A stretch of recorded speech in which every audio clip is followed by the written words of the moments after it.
She experienced the forced exile at the age of 11 in Haiti and immigrated to Canada to start all over again from scratch with her family. She is seen as a woman of action and vision. She is known also as a woman with convictions and universal values and principles, a woman who never betrayed the rules of democracy and rights of freedoms. She made history in Canada for being the first black woman to become the 27th Governor General and Commander-in-Chief of Canada. She is the Right Honourable Michaelle Jean, the first black woman to occupy the highest office in Canada. Thank you very much, your Right Honourable Michaelle Jean, for making time and your busy agenda to join us today. As we already know, Canada is a land of immigrants. You are an immigrant, I am an immigrant, seeking opportunities, a second chance in life. You and your family experienced the forced exile when you were only 11, which meant that you had to start all over again from scratch. However, you had demonstrated fearless commitment to rebuild yourself. So the question is, Right Honourable, where do you find that strength, that motivation, and that inspiration to have become the successful woman that you are right now? I think that what helps is really the fact that I know where I'm from. The strength and the richness of my identity is very clear in my mind and in my heart. And therefore, it gives me this capacity of being very assertive. I have no doubts about, I would say, what I have received from my native land, Haiti. It's a country of a lot of resistance. It's not just resilience, like some people like to say a lot about Haitians and Haiti, the people of Haiti. It's resistance. So it gives us this capacity, this extraordinary capacity of adapting to situations, of,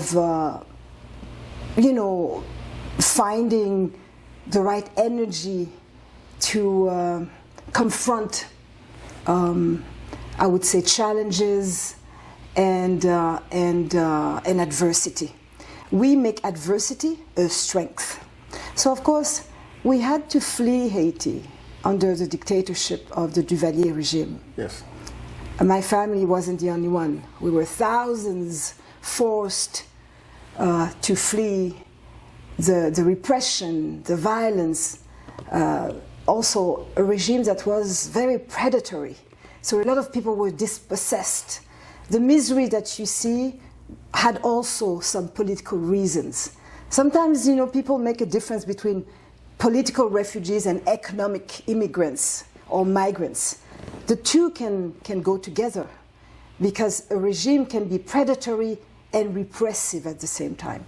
So what gives me the strength, I would say, to be affirmative for the emancipation that it takes, the sense of emancipation, who you are, what you have to offer, your value, is certainly this character forged by the Haitian experience. Things were very difficult. We had to start, as you said, from scratch. We lived in poverty. We had lost everything. And then we had to adapt to this new territory, new society, but also with a feeling of, things are possible. Things are possible. And my mother would always say, education is key. Education is key. Believing in yourself, being educated, gives you more options in life. And this is what, my grandmother passed on to us. This is what my mother passed on to us too. And this is what I'm passing on to my daughter. Yeah. Now, Right Honourable Michaelle, you made history in Canada for being the first black woman who became the 27th Governor General and the Commander-in-Chief of Canada, which is the highest office in Canada. Mm-hmm. You're also best known as a woman of action and vision. Mm-hmm. a woman with conviction and universal values and principles, a woman who never betrayed the rules of democracy and the rights of freedom. With that said, you also had the capacity to be the Prime Minister of Canada. Have you ever considered running for the Prime Minister of Canada? What I enjoy is the power of influence. And it's something I have experienced, as Governor General of Canada and Commander-in-Chief. You don't have the executive power like the Chief of Government has, the Prime Minister has. But you have this capacity of going where politicians don't go. You have the moral authority and the leverage and the capacity in your prerogatives to bring people together, to open spaces for dialogue, to examine very closely where the issues are in the country and how citizens are working. Canadians are working very hard, in finding and building and, solutions to tackle these problems. And when you represent also Canada abroad, carrying out, state visits, and I did that. I went around the world representing Canada and engaging in bilateral, discussions. I really much enjoyed this capacity and possibility I had after, closing the part of the discussions with the authorities of the country greeting me, to go to the people. Leave the capital and go to the people and engage with them as I do with Canadians. So shedding light on what they are doing, the best of their capacities, shedding light on their aspirations, shedding light on their concerns. And I'm known for that, and sometimes it becomes a kind of reputation of me practicing what I like to call a diplomacy at a human, level. A human level. Yes. At a human scale. Diplomacy at a human scale. And it's very impactful. It's very impactful because it doubles, it triples, the impact, because people are validated, people are recognized, and it gives them, it empowers them. And this I like very much. So I've been approached, I must say, by political parties to consider, joining. The thing is, I'm a non-partisan person. I'm totally non-partisan. I like being outside politics. Of course, I engage in a political space, but I like being outside of politics, which means that I don't have to follow a party line if I don't believe in it. Politicians are cut with that. Sometimes they have to go by their party's line, even if they know that it's not exactly that, So we will not see you as in the future as the Prime Minister? No, you will not see me in the future running, for a political, but always involved. And with now even more independence than ever, I'm a free person. I can decide what I want to do and what I don't want to do, and I do a lot, actually. I like to serve. I like to serve, as you said, principles, values, our common humanity. I love to serve people. I love to highlight, the best in them as human beings, and also the worst, what's in the shade and what must change. And I like addressing it with a sense of truth as an essential process.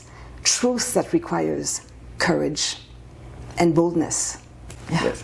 What would you say that is the most memorable moment as a Governor General that you have? So many, but what would it be the one that comes?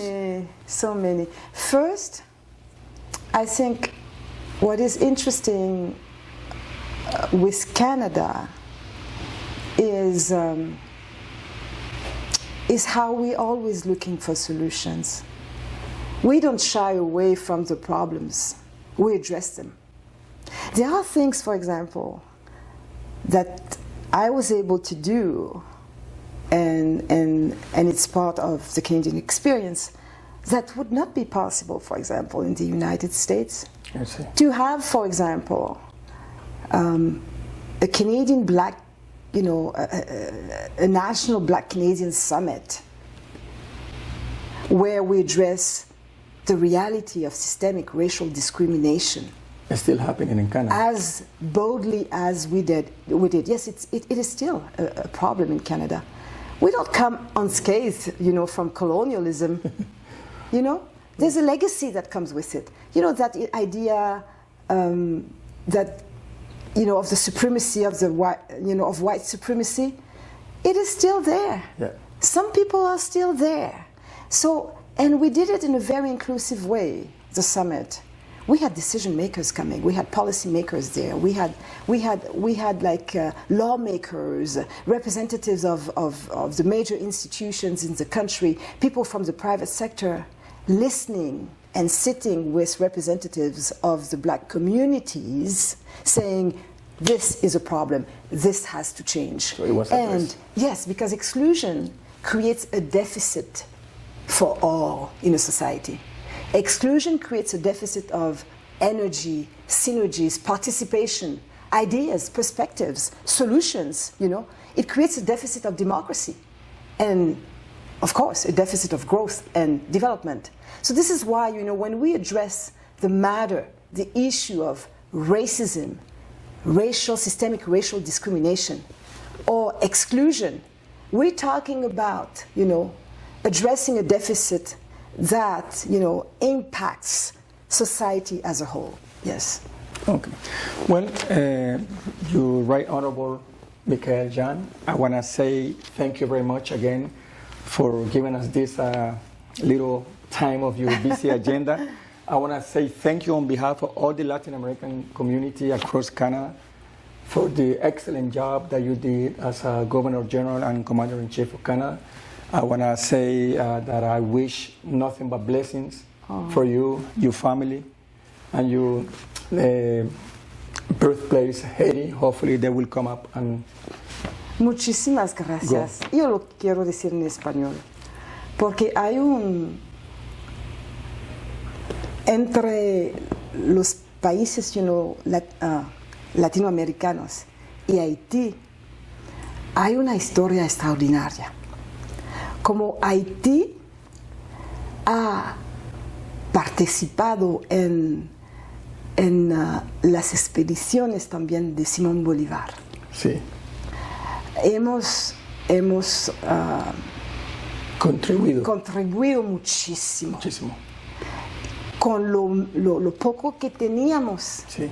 hemos contribuido también con ¿cómo se dice? Financieramente. Financieramente, Sí. económicamente. Económicamente a toda la lucha para la liberación del colonialismo Sí. de los países que hoy conocemos como los países latinoamericanos. Pero la historia se ha olvidado de eso. Sí, y tenemos que recordarnos que siempre tenemos que trabajar juntos para los principios y los valores, ¿no?, de libertad, de equidad, de justicia, ¿no?, que son esenciales para el desarrollo de nuestros pueblos.